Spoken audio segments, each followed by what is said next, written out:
I was halfway down the hallway when I heard my name, and something in the tone stopped me cold. Nina's sweet, but you know Lila has always had more drive. I froze outside the kitchen door, the summer air from the back patio, drifting in with the smell of barbecue and fresh cut grass. Inside, my mother's voice carried like silk-wrapped steel.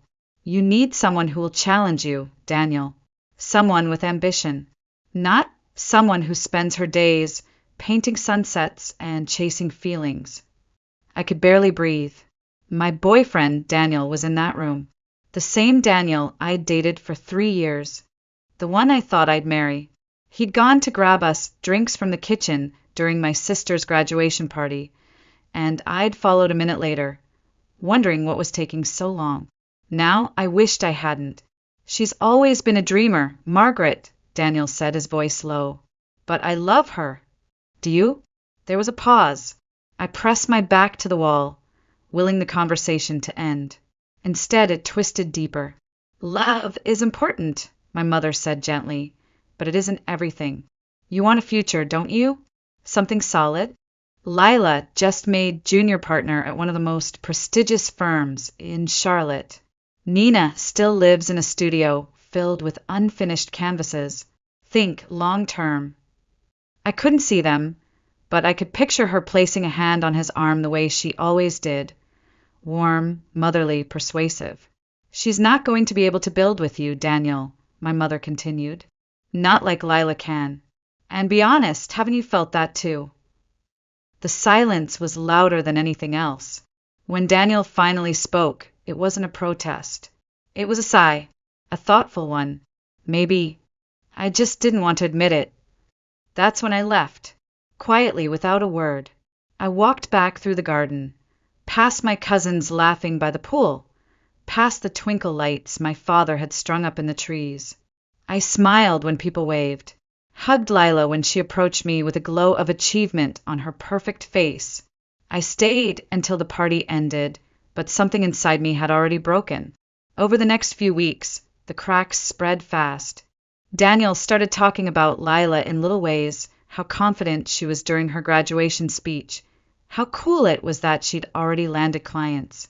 I laughed it off, pretending it didn't sting. But then came the canceled dates, the vague texts, the nights he said he was too tired to talk but was tagged in someone's Instagram story at a downtown wine bar. I confronted him once. He said they ran into each other downtown. Had lunch. She's your sister, Nina. It'd be weird if we didn't get along. I wanted to believe him. I needed to believe him. But I knew. The next dinner at my parents' house, I watched them across the table. Lila's hand brushing his wrist when she laughed. His eyes drifting to her when he thought no one was looking. My own mother, smiling like she'd already set a wedding date. It wasn't just betrayal. It was a theft of my relationship, my future, and worst of all, the belief that family would never do this. You're being dramatic, Jessie said, my best friend since high school, after another dinner ended with Daniel leaving early and Lila offering to give him a ride. No, I whispered. I think I'm being replaced. Jessie didn't laugh. She just looked at me for a long time, then said, You deserve someone who doesn't need convincing to love you. I should have left. Should have packed my things and walked away before the final blow. But I stayed, maybe out of fear, maybe because I still hoped I was wrong. That hope shattered 3 months later. It was a Tuesday. I'd bought 2 tickets to a band Daniel loved, one of those indie folk groups he always said he wanted to see live. I decided to surprise him. I still had a key. We'd been talking about moving in together before everything. His apartment was quiet. I called out, got no answer. Then I saw the trail, his jacket, her heels, a silk scarf I recognized from Lila's Instagram. The bedroom door wasn't fully shut. I heard her laugh first, and then the unmistakable creak of the mattress, the soft, low sound of his voice. I don't remember opening the door. I just remember the way Lila's hair looked spilling across his chest, the way their bodies tensed when I dropped the envelope of tickets onto the hardwood floor. They scattered like confetti. Nina, Daniel started, grabbing for a shirt. Lila didn't flinch. She just pulled the covers over her chest and rolled her eyes. Well, this is awkward. Don't, I said. Don't lie. Don't explain. Just don't. He stood there, mouth open, guilt already turning to excuses. I'm sorry, he said finally. It didn't mean to happen like this. How long? There was a pause. 2 months. Officially. Since Mom talked to you? I asked. The way they looked at each other confirmed everything. I didn't scream, didn't cry. I just walked out and drove home. The tears came later, but not as loud sobs. They came in waves of silence, of not recognizing myself in the mirror, of standing in my studio, looking at unfinished paintings and wondering if anything I built had ever been real. The next day, I went to my mother's house. She was arranging flowers. Don't be so dramatic, Nina, she said, as if I were a child throwing a tantrum. Relationships end. You'll find someone who suits you better. You did this. She glanced up. I did what needed to be done. Lila deserves a partner who can match her ambition. And I don't. You're softer, a dreamer. You'll find someone who fits that. I nodded. Then I left. I packed everything I could fit into my hatchback, my art supplies, my portfolio, a duffel bag of clothes, and a folder labeled Chicago. I left a note on the kitchen table. For my mother, for Lila, for Daniel. 3 words, nothing more. Watch me thrive. It was still dark when I crossed the North Carolina border, the mountains shrinking behind me as I headed west toward a city where no one knew my name. Denver wasn't some grand, strategic choice. It was where my art school roommate had once moved to chase her own version of reinvention. She'd said it was the kind of city where people came to begin again. That was all I needed to hear. The motel room I checked into smelled faintly of bleach and something older. Cigarettes, maybe. The walls were thin. The air conditioning rattled. But it was mine. For the first time in months, no one knew where I was. And that anonymity was strangely comforting. I gave myself 5 minutes. 5 minutes to sit on the edge of the bed, face in hands, letting it all fall apart. 5 minutes to cry, to rage, to feel like a fool for trusting people who had never really seen me. Then I opened my laptop. The job hunt was brutal. Most places didn't want someone with a fine arts degree and no corporate experience. I went on interviews for barista jobs, gallery assistants, anything.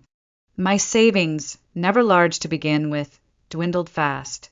I found a studio apartment in a building that hadn't been updated since the 70s, the kind where the elevator creaked like a haunted house and the radiator hissed in its sleep.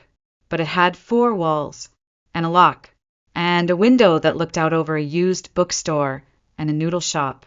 That was enough. I made a rule. Apply to at least 5 jobs a day, no matter how exhausted I felt. I hung a whiteboard in the kitchen and wrote it out in marker. You are not broken. You are becoming. 3 weeks later, I got a call from Meridian Capital Group. The woman on the phone said the admin assistant position had been filled, but they had another opening. An executive assistant to one of their junior investment associates. She said he needed someone organized, quick on their feet, and able to deal with a little chaos. I said yes before she even finished the sentence. That's how I met Julian Hart. He didn't look like the finance guys I'd imagined. No slick back hair or expensive cufflinks. Just a button-down shirt with the sleeves rolled to the elbows, a face in need of sleep, and a desk buried under reports and takeout boxes. When I walked in, he looked up and blinked like he hadn't seen daylight in days. Sorry about the mess, he said, gesturing to a chair. I'm Julian. Nina Callahan, I replied, smoothing down the thrift store blouse I'd ironed 3 times that morning. I'm told you need an assistant who knows how to navigate controlled disasters. A smile ghosted across his face. That's accurate. The interview was short. He barely glanced at my resume before asking, why an art major? Why apply here? I could have lied, said I was looking for stability, or that I'd always been fascinated by markets. but something in his exhaustion made me honest. Because I had to leave everything behind, I said quietly. And I'm starting over. I need a job. I learn fast. I work harder than most people. I don't quit. He studied me for a moment, like he was seeing something under the surface. I get that, he said finally. I've started over too. He offered me the job that afternoon. My first week was a blur of color-coded calendars, last-minute coffee runs, and trying to decode Julian's scribbled notes on Post-its. He was smart, brilliant even, but completely disorganized. I built him a system in a week. He remembered to eat lunch. He stopped losing client notes. He started saying thank you. Late one evening, I found myself still at the office, sorting through investor files by risk category. Julian looked up from his laptop and blinked. Why are you still here? I glanced at the clock. 11:02 p.m. Because the work isn't done, I said simply. He didn't argue. Over the next few weeks, something shifted. We started having lunch together, not out of obligation, but because we genuinely enjoyed the break. He told me about his father, a contractor who disapproved of his money games, and about growing up in a household where ambition was survival. I told him little bits about Asheville, about painting, about losing things you thought were forever. You're a mystery, he said one afternoon over banh mi sandwiches. Most people talk endlessly about themselves. You deflect.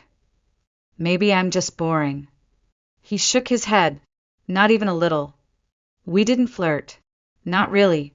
But there was something unspoken, a respect, a curiosity, a quiet pulse building between the hours and coffee runs and the shared silence of two people who had both been broken once and were now learning how to build again.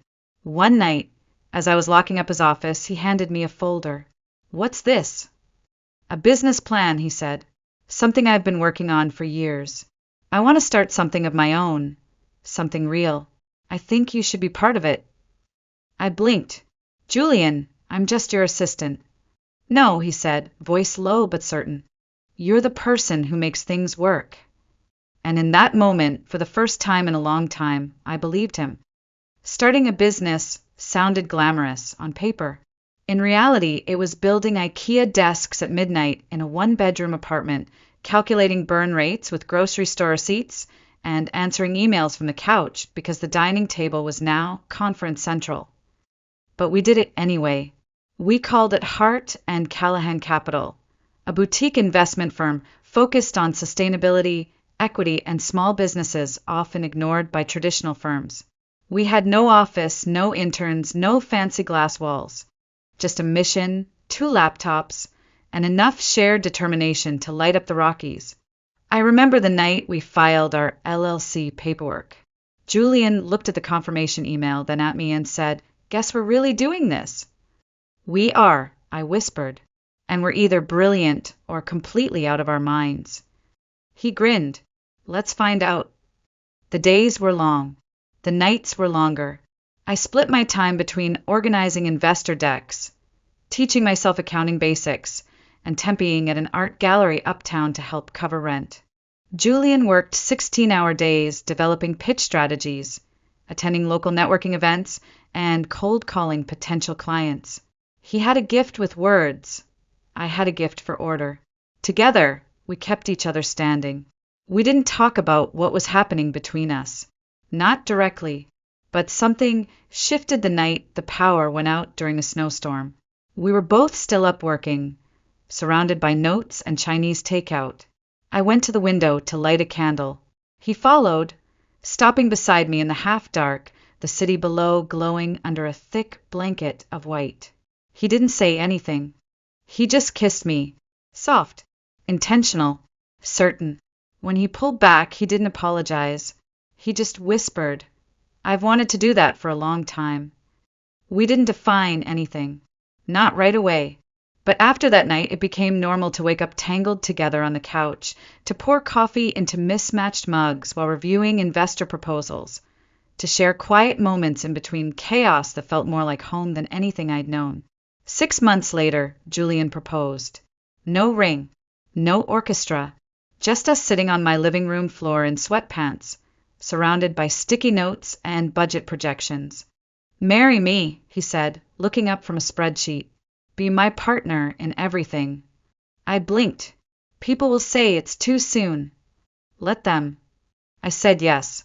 Our wedding was simple.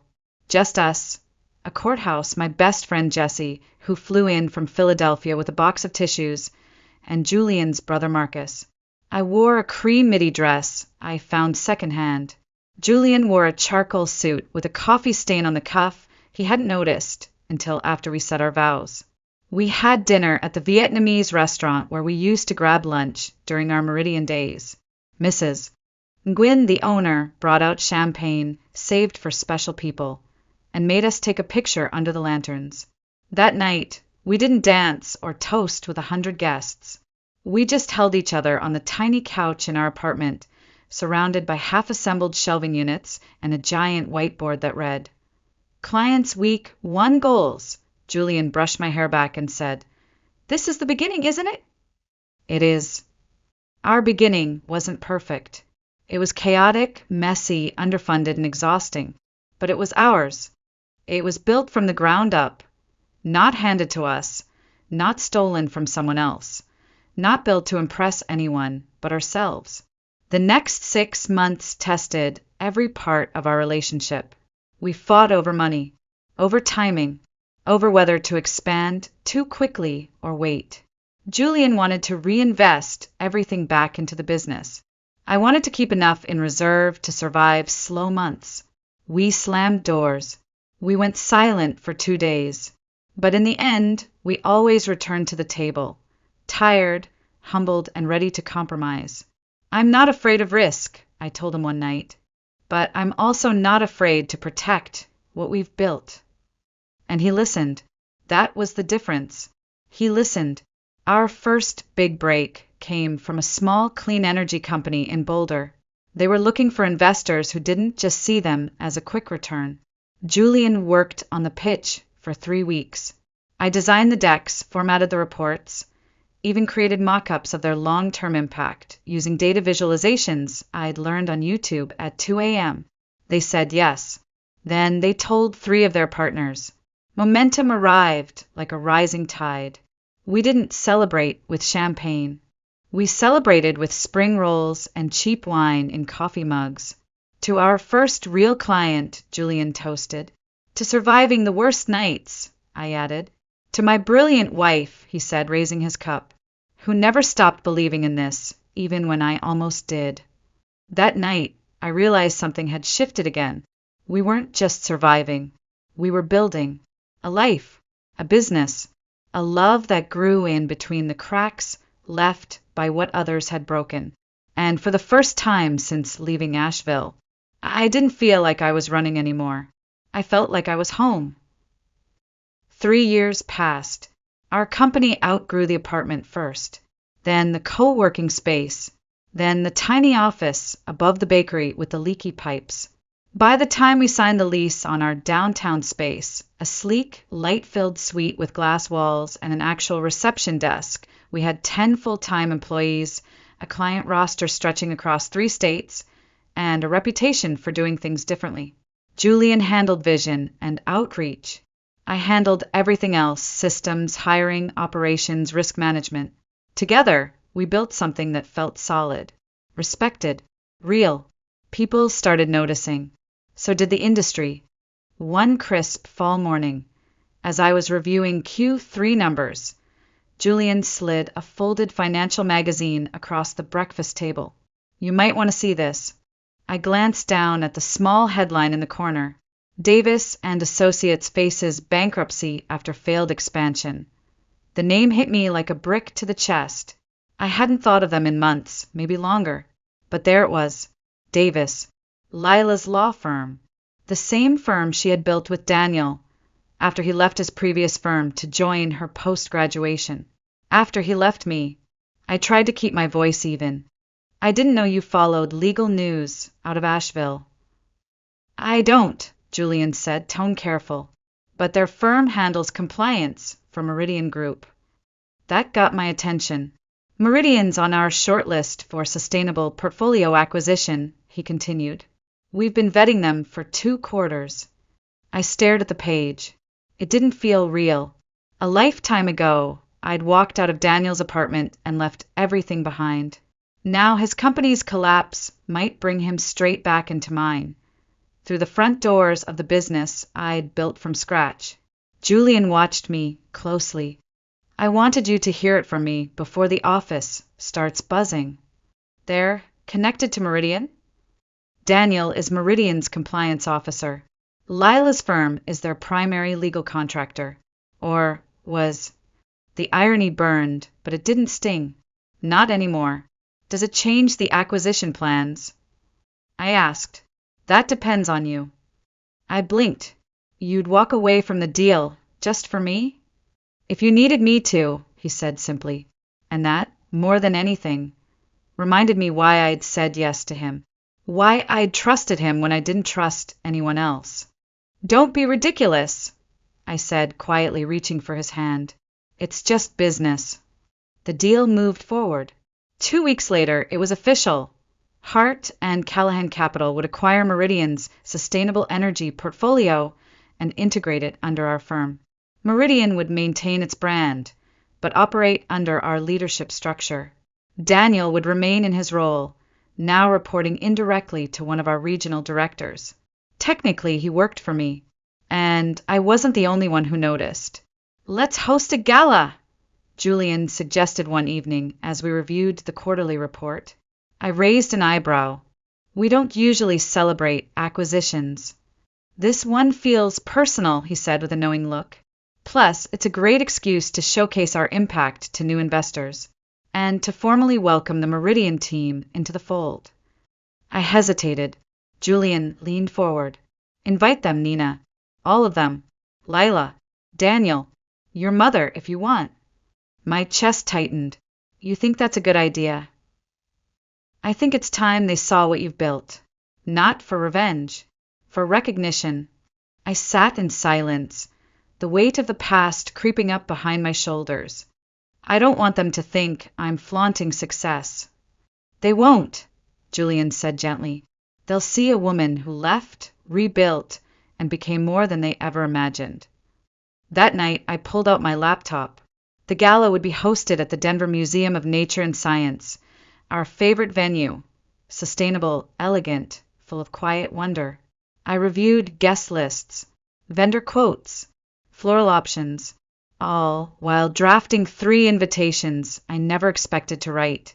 Lila Callahan, Daniel Brooks, Margaret Callahan, each with a note attached hand-signed, looking forward to showing you the life I've built. Nina Callahan Hart, I didn't know what I was chasing, not exactly. Closure? Maybe. Peace? Possibly. I only knew I wasn't afraid anymore. I wasn't the girl outside the kitchen door, heart breaking over words never meant for her ears. I was a woman with a voice, and it was time to let them hear it. The gala night arrived like the quiet before a storm, too calm, too perfect. The museum had never looked more stunning.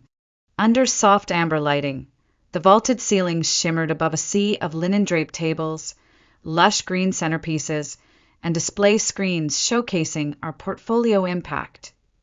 Community solar projects, female-led startups, refugee-owned bakeries we'd helped fund. This was the world we'd built. Equal parts beautiful and deliberate. Julian adjusted his cufflinks. Nervous. I took a breath. No, I said. Not anymore. Because this wasn't about revenge. It wasn't even about them. It was about stepping fully into the life I'd created, without apology, without permission. Guests began arriving in waves. Local politicians, sustainability influencers, industry leaders. We greeted them with practiced warmth, answered the same 5 questions a dozen times. How did you grow so quickly? What's next for Hart and Callahan? Will you expand nationally? Then I saw them. They entered as a unit, just like the old days. My mother in navy silk, face tight with performance. Lila beside her in a cream sheath dress, hair pinned immaculately, eyes scanning the room like it owed her something. and Daniel, slower, more careful, trailing just behind, the lines in his face deeper than I remembered. They didn't see me right away, which was perfect. I watched them make their way around the gallery space, Lila's practiced smile faltering as she failed to find familiar faces. Daniel looked smaller than I remembered. My mother smiled tightly at the curated displays, clearly trying to decide if this event exceeded or fell short of her expectations. Let them wonder. Julian and I remained by the entrance, chatting with the mayor about sustainable city development. It wasn't until my mother turned toward us that recognition finally hit her. She stopped mid-sentence, her smile freezing like a glitch in motion. "Nina," she gasped, stepping forward. I didn't flinch. I didn't offer a hug. I extended my hand, politely. "Mother, I'm glad you could make it." She recovered quickly, air-kissing the space beside my cheek. "You look radiant." Julian stepped forward. Julian Hart, co-founder and CEO. My mother's smile twitched. "Ah, yes, the husband." "Yes," Julian replied smoothly, "and partner in every sense." Lila extended her hand next. "You've done well for yourself." "Thanks," I replied evenly. "We've done well together." She blinked, as if realizing the wording wasn't an accident. Daniel offered a half nod. "Nina." I returned the gesture with practiced calm. "Daniel." Julian's tone shifted slightly. "We're happy to welcome Meridian to the Hart and Callahan family." Daniel paled. Lila's eyes narrowed. "Oh," she said, "you're the parent company." "Yes," I said quietly. "We closed the deal last month." I saw it register, the new hierarchy, the silent shift in status. Daniel's role, now, sat under a brand with my name on the door. "Please," Julian said, gesturing toward the atrium, "enjoy the evening. Dinner will be served shortly." We moved away, but I could feel their eyes burning through my back the entire time.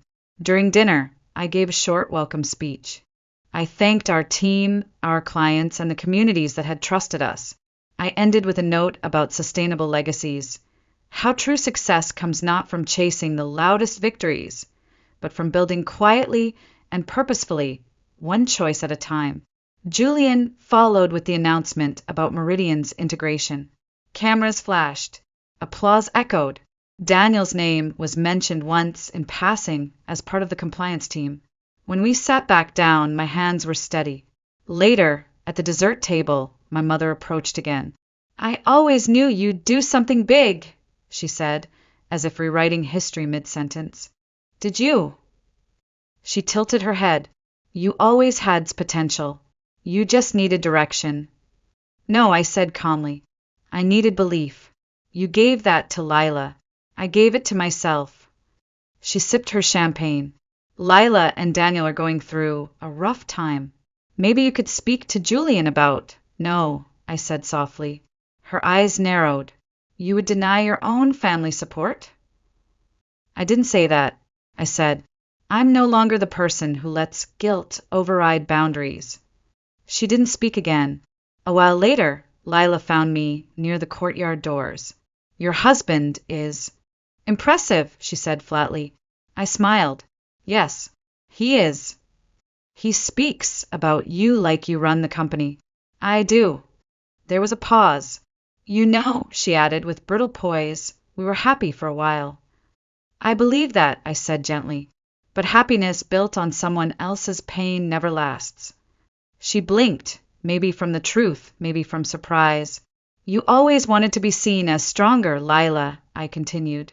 "But the truth is, I didn't need to steal someone else's story to write mine." She walked away without another word. As the evening wound down and the lights dimmed to a golden hush, Julian slipped his hand into mine. "How do you feel?" he asked.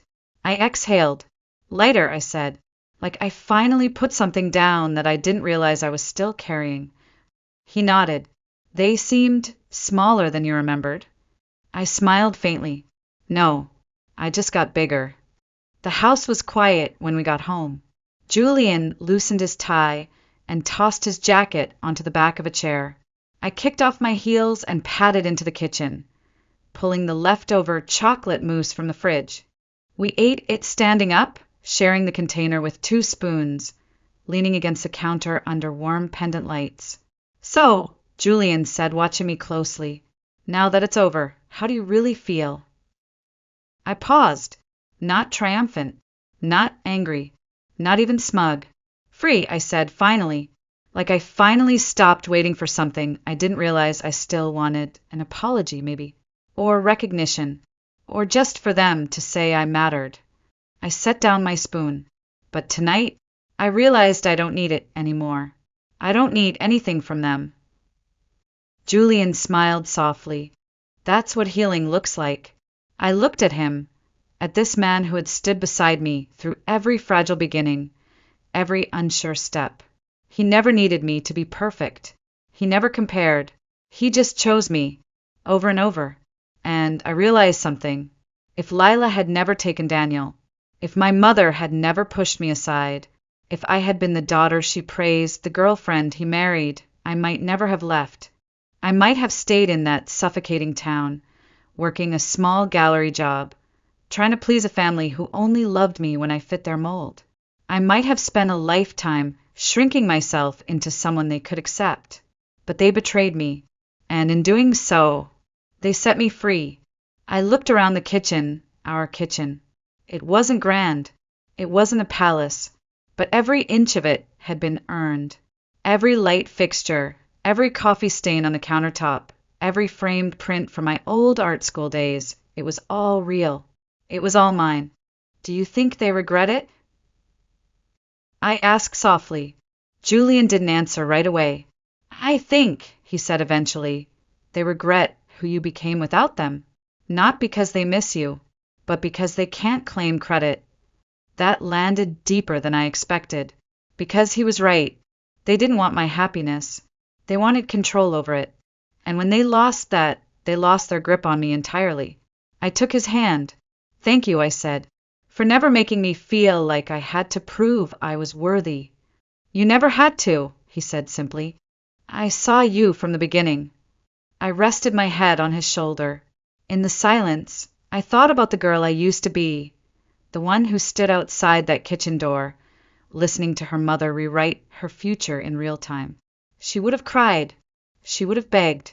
She would have tried to hold on, but I had let her go long ago. And now, standing in the home I built with the man who chose me for everything I am, not despite my softness, but because of it, I knew the most powerful thing I'd ever done wasn't leaving them behind. It was not becoming like them, because I could have retaliated. I could have flaunted my success. I could have crushed them with status and title, and look at me now. But instead, I stood there, calm, gracious whole.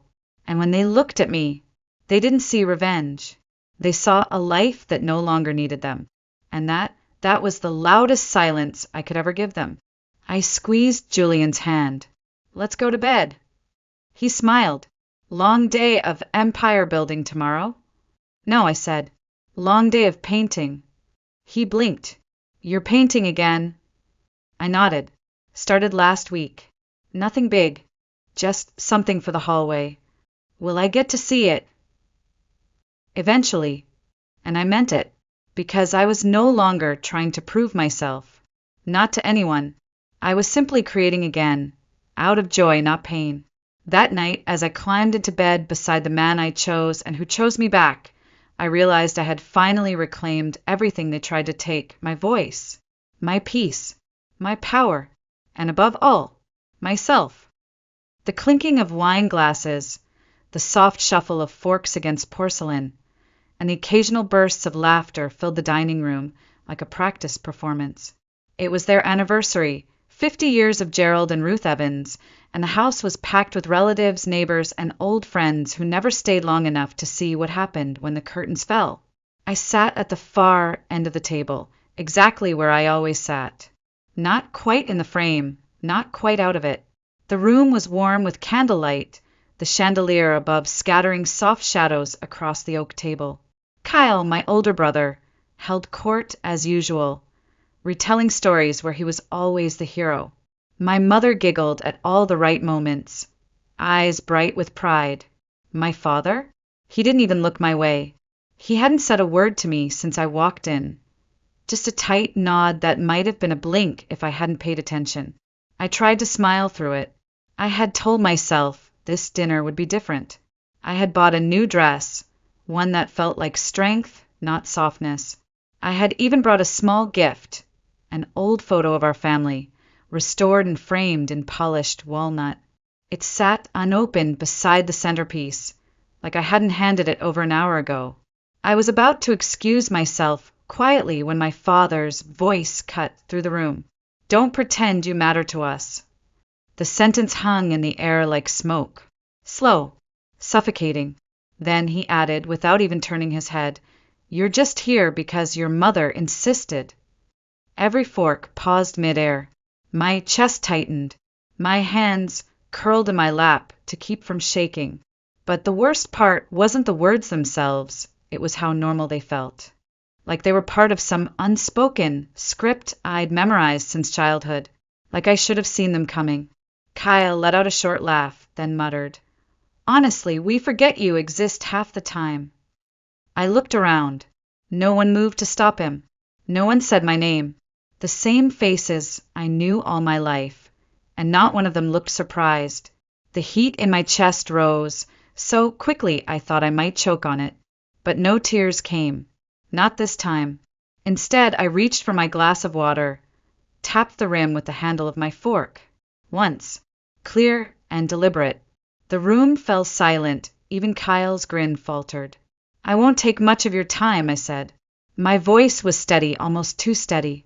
Just 3 sentences. I stood up slowly. My knees didn't shake. My hands didn't flinch. My heart pounded, yes, but it wasn't fear. It was certainty. The kind that only comes when you've been silent for too long. Every eye turned to me now. Even my father finally looked. He raised an eyebrow, like I was about to embarrass myself again. I held his gaze. The first sentence came out quiet, but it landed like thunder. I have loved this family with every part of me that you decided wasn't good enough. Someone exhaled sharply. I didn't know who. My mother blinked. Her smile faded like a smudge on glass. I let the silence breathe, just long enough. Then I spoke the second sentence. And after tonight, you will never have to pretend to remember I exist again. Kyle shifted in his seat. My father leaned back, arms crossed. But for the first time, he didn't look bored. He looked unsettled. I didn't say anything else. Not yet. I placed my glass down, turned slowly, and walked away from the table. No one called after me. Not yet. Not until I reached the front door. My mother's voice finally cracked the air, soft, pleading. Jordan, I didn't stop. My father's fist hit the table with a sharp thud behind me. Cal muttered something, but I was already gone. I opened the door. Cold night air brushed my skin like relief, like release. Then I turned my head just slightly over my shoulder. No drama, no yelling, just 3 final words. Take care, because you won't get another chance to take care of me. And I closed the door behind me. The wind outside bit at my cheeks as I stepped off the porch, but it felt less harsh than the chill that had just settled inside me. I didn't have a coat on. I hadn't planned to leave that early. I had planned to stay, to try to be seen. Maybe that was the saddest part. After all these years, part of me still believed there was something I could do to finally earn their love. I walked down the graveled driveway, the stones crunching under my heels like tiny bones. It was the same path I used to run on as a little girl, barefoot, with scraped knees, chasing after Kyle even when he never looked back. I always thought if I ran fast enough I'd catch up, that maybe he'd wait. He never did. That night, memory after memory rose to the surface, uninvited but sharp like glass through skin. I remembered being 10, standing by the living room window, holding a handmade card for Father's Day. I had spent hours on it, drawing a picture of us fishing together, even though it had only happened once. I stood there all day waiting. He never came home. When I asked the next morning where he'd been, he said, "Work comes first." You'll understand when you grow up. But I did grow up, and I still don't understand. I remembered my 12th birthday. My mom asked if we could keep it simple this year. She baked a lopsided cake and bought me a book from the discount bin, while Cal got a surprise party with 20 kids, pizza, balloons, and a brand new bike the year before. When I asked why he got so much more, she smiled tightly and said, "Kyle's more social, sweetie. It's different." I remembered my high school graduation. I walked across the stage in a cheap cap and gown I paid for myself, scanning the crowd for familiar faces and found none. Afterward, I checked my phone, one message from Mom. "Sorry, couldn't get out of work." You understand, right? That was always the expectation. That I would understand. That I wouldn't need. That I would settle for scraps and call it love. I remembered the family vacations I wasn't invited to, the dinners I cooked that were eaten without a thank you, the holidays where my name was misspelled on the card, if it was written at all. I remembered being invisible and still showing up. I had spent so many years trying to earn my place at a table that was never set for me. So many years twisting myself into someone more agreeable, more quiet, less sensitive, less dramatic. But no matter how much I shrank, I never fit. I was either too much or not enough. And yet I kept coming back, hoping, believing that someday something would change, that they would see me, choose me, love me. But tonight had ripped that illusion from my hands and shattered it across the floor. There was no coming back from what had just happened. And strangely, that didn't hurt the way I thought it would. It didn't feel like heartbreak. It felt like freedom. At the end of the driveway, I paused under the street lamp, its yellow light casting my shadow long across the asphalt. For the first time in my life, I didn't feel like chasing anything. I didn't want to fix it. I didn't want to go back and try again. I didn't want to hear an apology or offer one. I just wanted out. I looked up at the house, so warm, so loud, so full of everything I had wanted for so long. And yet, it had never felt like home. Not even once. I turned away. I didn't get in the car right away. I just stood there, hand on the door handle, breathing in the cold night air like it was the first clean breath I'd taken in years. The laughter from inside the house was muffled now, softened by distance and insulation, but not enough to keep it from reaching me. They hadn't followed. Not yet. Part of me had expected someone to rush out, maybe my mom with a shaky apology, or Kyle with some empty half-joke to smooth things over. But no one came, and that silence said everything I needed to hear. I slid into the driver's seat, shut the door, and sat in the stillness. The engine was off. The world outside was frozen in that eerie stillness only small towns get on winter nights. It was like even the wind was holding its breath. I stared at my reflection in the rear-view mirror. Not the same girl who used to leave this driveway crying. Not the girl who waited on the porch for a father who never showed. Not the girl who lowered her voice, her needs, her presence to keep peace that never included her. This version of me, she was done. My phone buzzed once. Then again. A text. Probably Mom. I didn't check.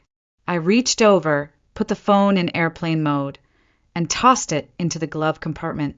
If it rang again, I didn't want to hear it. Not tonight. Not ever, maybe. I turned the key. The engine hummed to life. And just as I was about to shift into reverse, the front door of the house opened. My mother stepped onto the porch. She was still holding a wine glass, like she'd forgotten it was in her hand. Her eyes scanned the driveway, landing on the glow of my headlights. For a second, just a second, she looked like she might come closer. But she didn't. She stayed right there, backlit by the house she had always chosen to protect instead of her daughter. Her lips moved, but I couldn't hear what she said. Maybe she called my name. Maybe it was just a sigh. Either way, I didn't open the window. I shifted into drive. But just before the wheels started rolling, I let the window down halfway and leaned slightly out.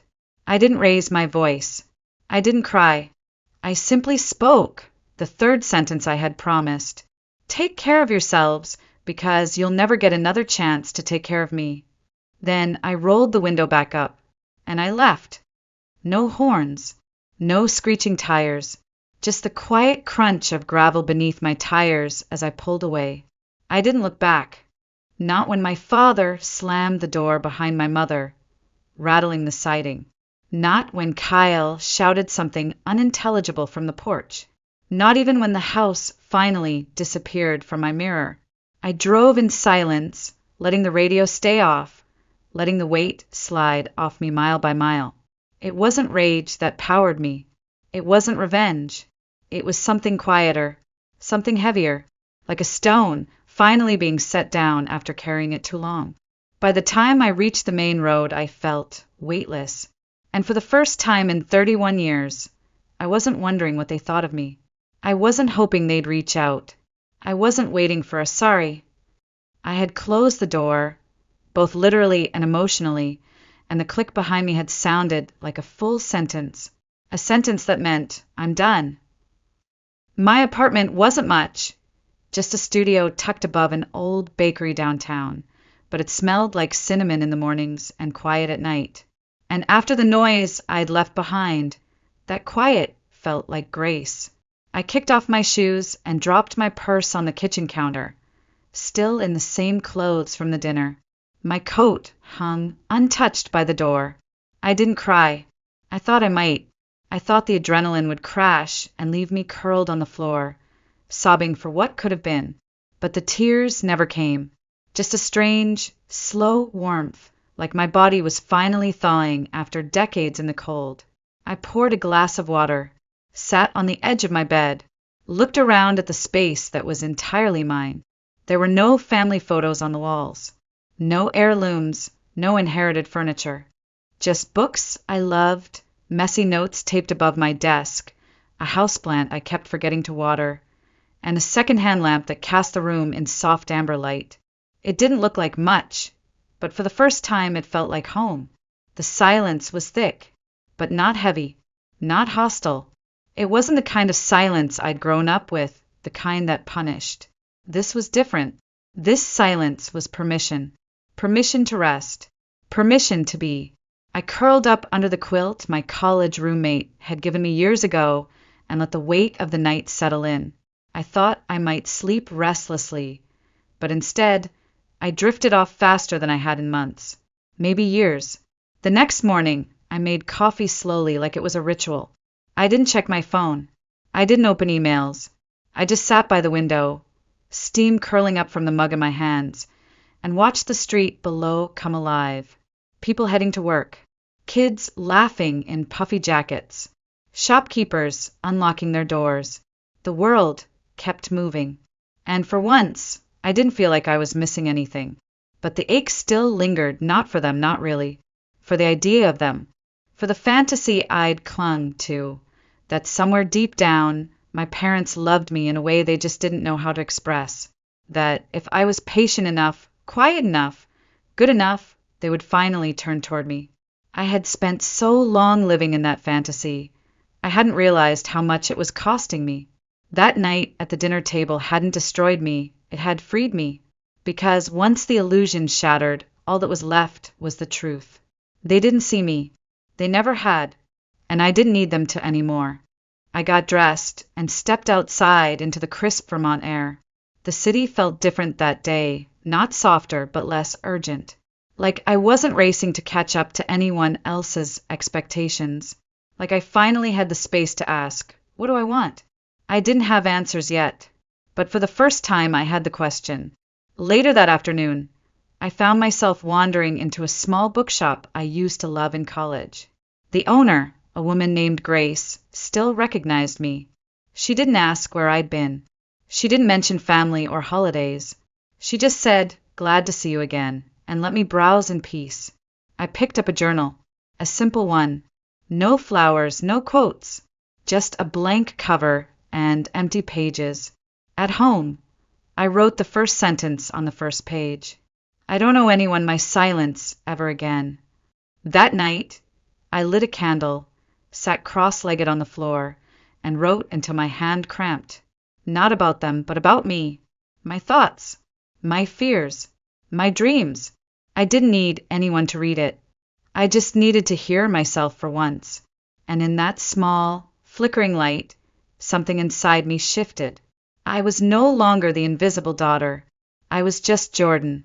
And that was finally enough. A few days passed, then a week. Still no calls, no messages, just the same hollow silence I had always received, only now it felt intentional. And this time it didn't hurt. There was a strange comfort in the quiet, not because it meant anything had changed, but because I no longer saw silence as punishment.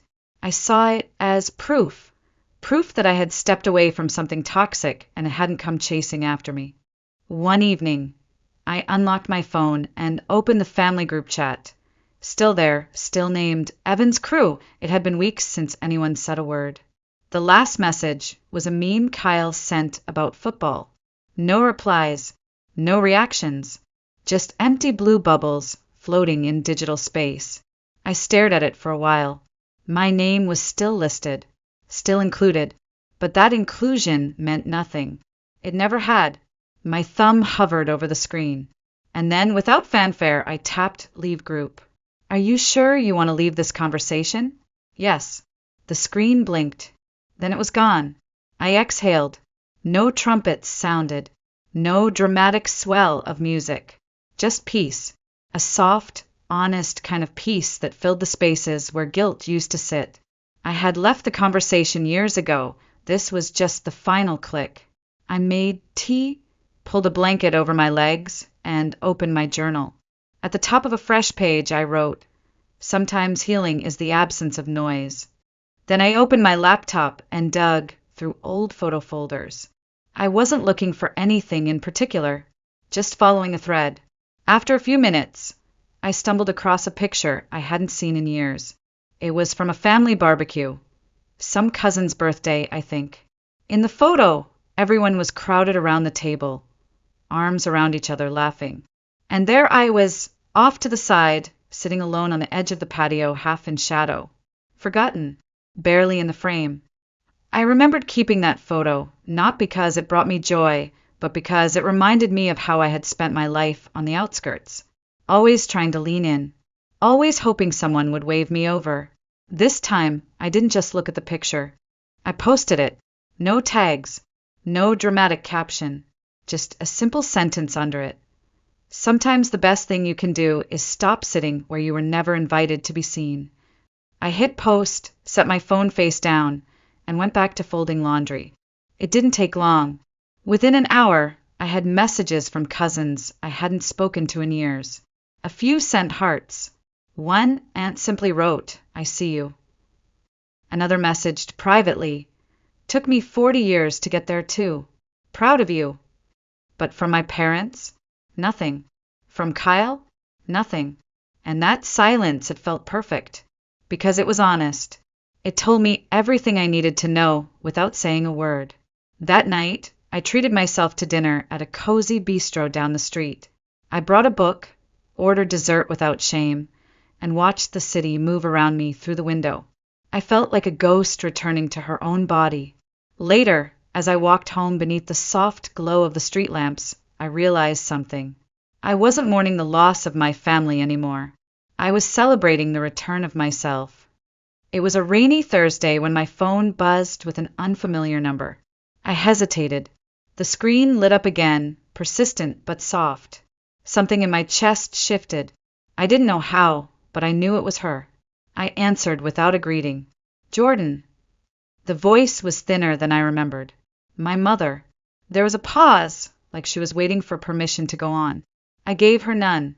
She filled the silence with awkward small talk, asking about the weather in Burlington, about my job, about a bakery we used to visit when I was little. Her tone was light, but brittle, like the wrong word might snap it all in two. Still, she avoided the one thing we both knew she had called for. Finally, after minutes that felt like a balancing act on a broken rope, she let out a sigh. "Your father's birthday is coming up. He mentioned you. We're having a dinner. You should come." The invitation hung there, suspended in the static. A lifeline, maybe, or a test. I looked out the window. The rain had started tracing soft lines down the glass. I imagined their table, the same one where I was told I didn't matter. I imagined the chair where I used to sit, the silence they always reserved for me. I took a breath, then said with a calm so quiet it startled even me, "I won't be able to make it." "Oh." Her voice cracked slightly. Maybe next time." "There won't be a next time." And I ended the call before she could respond. I didn't cry. I didn't shake. I just stood there, letting the rain outside mirror the stillness inside me. That final thread between us had snapped. Not violently, just quietly, like a door that had been left ajar, finally swinging shut. A week later, another unknown number appeared. This one I knew immediately. "Kyle." I debated letting it go to voicemail, but curiosity, maybe muscle memory, went out. "Jordan," he said. No preamble.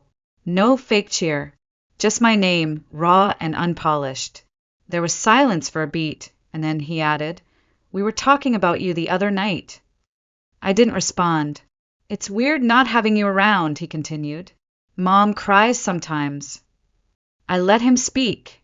Let him sit in the discomfort he helped create. "I guess what I'm trying to say is, I'm sorry," he finally muttered. "I didn't realize how much we were hurting you. I thought you were just dramatic." That word, dramatic, the label they'd slapped on every tear, every plea, every attempt I ever made to be heard. I almost laughed. Instead, I breathed deeply and said, "I'm glad you're realizing it now." A pause. "But I'm not coming back." "Even just to visit?" he asked, small like a boy again. "No, I'm not angry anymore. But I'm not that girl anymore, either." There was another silence. He didn't try again. Then, in the softest voice I'd ever heard from him, he said, "We miss you." I didn't say it out loud, but the truth curled gently inside me like a farewell. "You miss the idea of me, not me. Goodbye, Kyle." And I hung up. This time I sat still for a long while, not because I was uncertain, but because I wasn't. The calls had come. The apologies had arrived. The door had creaked open one final time, and I had chosen not to walk through it, not in anger, not in pride, but in peace. And peace, I had learned, was the loudest thing they'd ever hear. The silence didn't end when the calls did. If anything, it grew. But instead of filling it with what-ifs or regrets, I began to plant things inside it, small, steady pieces of a life that was mine and mine alone. I signed up for a watercolor class on Tuesday nights. It had been years since I'd picked up a brush, but the moment I sat at the easel, something inside me softened. I wasn't painting for approval or praise. I was painting for quiet, for joy, for breath. On Saturdays, I visited the farmer's market. I stopped at the same flower stand each week, where an older woman named Margot always tucked an extra sprig of lavender into my bouquet. "For calm," she said. And each week I smiled genuinely. My apartment changed too. I added things slowly. A crooked shelf I built myself, soft yellow curtains that made the mornings feel warmer, a rug I found at a thrift store that didn't match anything but made me laugh. I put up photos, not of people, but of places I'd loved, moments that belonged only to me. A foggy lake in Maine, a city skyline at dusk, a close-up of my hands covered in clay from a pottery class I took on a whim. I started sleeping better, deeper, like my body had finally stopped bracing for impact. There were still moments, of course. Moments when the past tried to claw its way back in, usually late at night, or when I heard a song from childhood, or caught a glimpse of someone who looked a little too much like my mother from behind. Grief didn't vanish. It just changed shape. But now, I let it visit without letting it stay. At work, things shifted too. I stopped volunteering for tasks just to prove my worth. I stopped apologizing for speaking up. I stopped shrinking in meetings. And one afternoon, after presenting a project I'd poured my soul into, my manager looked at me and said, "I hope you know how valuable you are." I smiled and said thank you, but inside I whispered I'm learning. That winter, I hosted my own holiday dinner. Not a grand event, just a few friends who had become family in their own quiet way. We ate potluck style around my little table, candles flickering, jazz playing low in the background. There was laughter, real laughter, and when someone toasted to chosen families, my chest swelled with something that felt like home. No one asked where my parents were. No one mentioned Kyle, and I didn't offer anything. I didn't need to. This life, this messy, imperfect, beautiful thing I was building, was enough. I didn't build it out of spite. I built it out of love. For myself. For the girl who had once tried so hard to be seen, and now saw herself clearly for the first time. Some days, I still looked in the mirror and found pieces of her, tucked in the corners of my eyes, curled into my smile. She hadn't disappeared. She had simply grown. She had stepped into a new version of herself, one that didn't need permission to take up space, one that didn't wait to be invited to the table, one that had built her own. And every time I sat at it, surrounded by warmth that was real, by love that didn't ask for performance or proof, I felt it. Not revenge, not even justice, just peace. It arrived on a Tuesday, a plain white envelope, slightly wrinkled, tucked among bills and coupons. No return address, but the handwriting, elegant but trembling, was unmistakable. My mother's. I stood at the kitchen counter, staring at it for a long time. My thumb brushed the edge. I didn't feel dread or anger, just stillness. Eventually I opened it. Inside was a single sheet of paper, folded carefully, ink smudged in places. There were no grand declarations, no begging, just a quiet string of words, like someone trying to walk across thin ice without making a sound. She wrote about missing me, about how time had made her reflect, about how things she once thought were small, forgotten birthdays, empty seats, dismissive remarks, had begun to echo in her chest. She said she wished she had been braver, that she had spoken up more, that she had loved better. She said she hoped I was doing well, and that I had found peace. And at the very end, one line stood alone, written in slightly shakier script. I don't expect forgiveness. I just wanted you to know I see it now.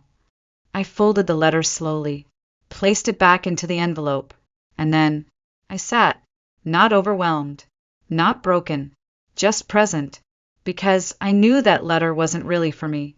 It was for her, a way to unload a guilt that had finally started knocking too loudly, a release valve for a pressure she'd ignored for decades. And maybe that was enough. But I didn't write back, not out of bitterness, not out of spite, but because I no longer owed explanations to people who had once looked straight through me. I didn't need to help her feel better about what she hadn't done. I didn't need to reopen wounds just so she could understand how deep they had gone. Sometimes silence is the kindest closure. Later that evening, I made tea and sat by the window, watching the snow fall in slow spirals beneath the streetlights. The letter rested on the coffee table beside me, untouched, unanswered. I thought about the girl I used to be, the one who would have clutched that letter like a lifeline, who would have read it again and again, dissecting every word, hoping it meant things could go back to the way they were. But I didn't want things to go back.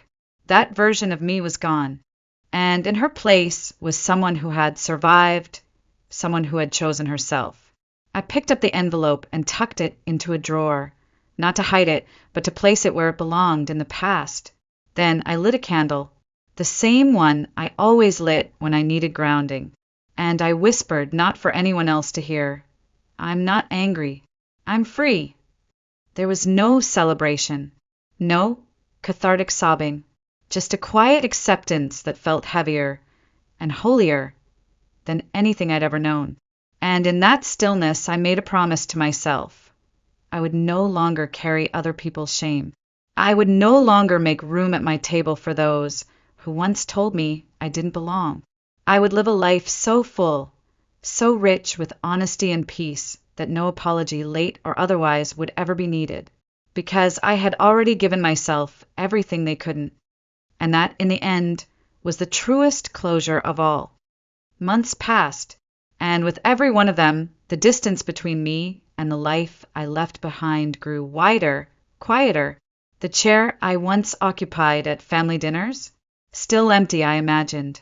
My name, once tossed around as the punchline to jokes, now lingered in awkward silences.